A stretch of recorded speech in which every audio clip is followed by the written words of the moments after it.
everybody, this is your boy D-Mac. Let's talk. So, as of now, the United States has about 3,000 troops going into Kabul so that they can safely extract the people who are left at the U.S. Embassy in Kabul.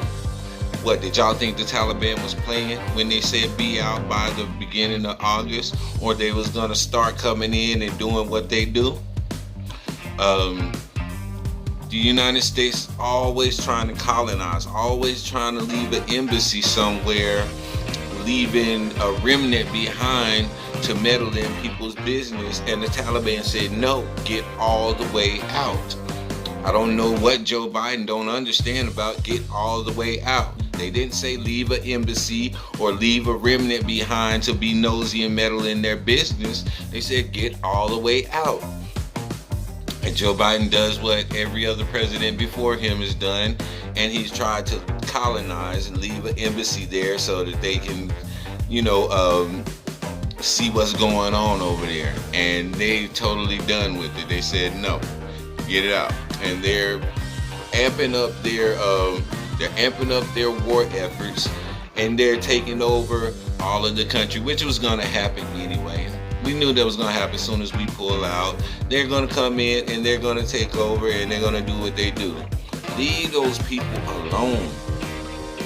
We know what they were over there for. I know what we were over there for. I was deployed to Iraq, Basra, Iraq, 2010, 2011, Operation New Dawn. So I know what we was there for. Leave them people alone, get out of their business, and bring our people back home. That's not our business over there. We got our own business here to deal with. Now, if you want to keep your oil interests intact, yeah, that's all cool and fine. But stay out them people's political business. That's the problem. That's the problem that all of these countries have with America is we come over there and we'll set up shop and we'll start influencing those people's, we'll start influencing their elections. Or we have something to say in their politics and their political grounds. We have something to say there. We have input. We're over there influencing things. There's certain leaders that we have favoritism with that we would like to see in office that our country will push and back in different countries. We seen how they, the American government backed, what was the president for Haiti that was recently assassinated? We had political interest there. We backed him. Every single country, you have America over there meddling in other people's elections and in their politics, but they have a problem when somebody comes and meddles in our politics and wants to cyber attack us and stuff like that. So what's good for the goose is good for the gander, I say. I was a soldier. I've been there. I know what I'm talking about. Okay, so a lot of these things that America is doing right now, we need to worry about our country, okay? We have things here that need to be taken care of. That's just the bottom line of it, man. There's no way there's no way to sugarcoat it. There's no way to get around it. The bottom line is get out of those people's land, leave those people alone, and worry about your own country and what we need here.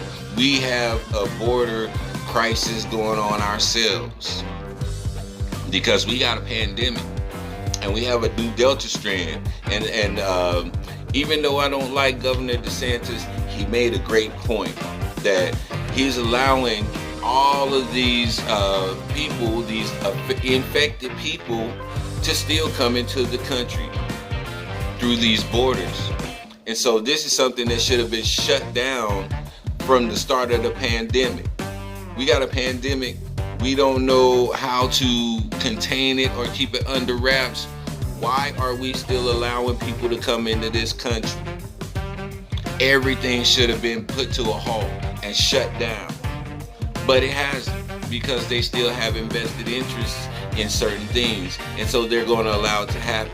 Like you said, they were putting people on boats. They were putting these people on planes, and they didn't care about no pandemic. They didn't care about vaccinations or anything like that when they were making these decisions.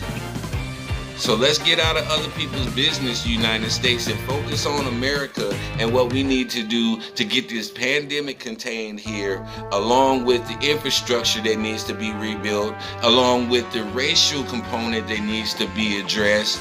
We have so much going on right here that needs to be addressed. We don't need to be somewhere in somebody else's business. That's not our focus. Let's focus on us and get us together first, and then go out and try to help others, if that's what you want to call it. But stay out of people's business. I hope nobody gets hurt in this move that they're about to do, but I blame that on Joe Biden, because you should have done what they asked you to do in the first place. Be out by August 1st, period. Not leaving behind an embassy to be in their business and to be nosy and be meddling in their politics. We always talk about how Russia is in our politics, and Russia, they influenced the election in 2016 and they influenced the election in 2020.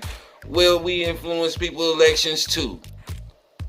So, that's the pot calling the kettle black. It's very hypocritical, but that's the United States. We see in our government how hypocritical they are, how they gaslight everything, and how they love to do the whataboutism all the time. It's not going to work anymore. People are not standing for it. These other countries are definitely getting you all the way out, and they've caught on to your colonizing ways, and they're not going to allow it to happen anymore. So bring our people all the way out, period. This is your boy D-Mac, man. That's all I got to say about that. You know what I say, sticks and stones can break your bones, but the word can always heal you. I'm out.